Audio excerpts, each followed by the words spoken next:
Hello mga coffee lover! May isa-share ako sa inyo na coffee na nagustuhan ko na siya ngayon dahil nang dati kasi ako ay talagang fan ako ng Sunmake na no sugar dahil nga nag-elevate ang ating asukal, di naghanap tayo ng mas magandang coffee. Ngayon, sabi nga, lagi kong nababasa lalo na sa edad namin na kailangan namin ang coffee ay walang sugar. Siyempre, itong sugar-free na tinatawag na coffee ay hindi natin pa rin masasabing walang sugar. Kasi meron pa rin yung sweetener na nakalagay. So, para maganda sa puso, naisip ko na maghanap ng coffee na maganda para sa akin. Kasi yung ibang coffee, katulad ko, marami kaming coffee na brewed ba, nagkapapalpitate ako. And then, ang ginawa ko, naghanap ako, tapos yung ibang coffee na mga kino-commercial, ganun din, nagpapalpitate ako, tapos nagkaka-acid reflux ako. So, naisip ko ito, nakita ko ito, dumaan ito sa feed ko, sa online. And then sabi ko, why not try? Ito yung first time ko, siguro mga 2 months ago.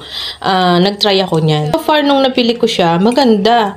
Kasi, sa 10 sticks na laman niya, nakaranas ako na nakakapupo ako ngayon everyday. Dati kasi hindi. Lalo na pagka mga kakaiba yung mga coffee na nabibili ko. Talagang ang hirap. Alam yan ng mga friends ko na kasama ko na nahihirapan ako kahit dito sa bahay, hirap ako.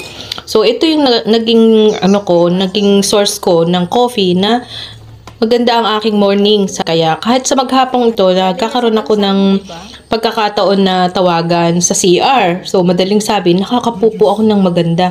Tapos, hindi ako nakakaramdam ng acid reflux. Wala akong asim, hindi siya mapait. Kasi hindi ako nagsusugar dyan. Basta ang bango niya. So, sabi ko nga, parang ito na yung magiging coffee ko. Kaya umorder ako ng 2 pack na ang laman ng isang pack niya ay 50 piraso. Kasi yung sample ko na binili na nakakahon, 10 lang ang laman. So, sabi ko, para hindi pa balik-balik ang pagbili ko, bumili na ako ng 2 pack. Sa totoo lang, marami nag-aalok sa akin ng coffee ng mga kakilala. Pero hindi ko talaga siya bet yung mga ganun na ngayon dahil gusto ko na wala nang kahit ano.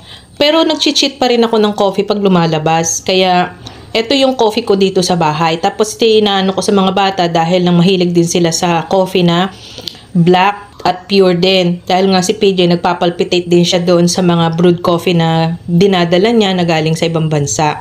So far, para sa inyo, maganda siya sa diet. Sa totoo lang, tingin ko kasi nakakapayat siya dahil marami ako napapanood pero hindi ko sure kung nakakapayat. Pero ako, nag-i-slim down ako. Siyempre, may kasamang diet yon.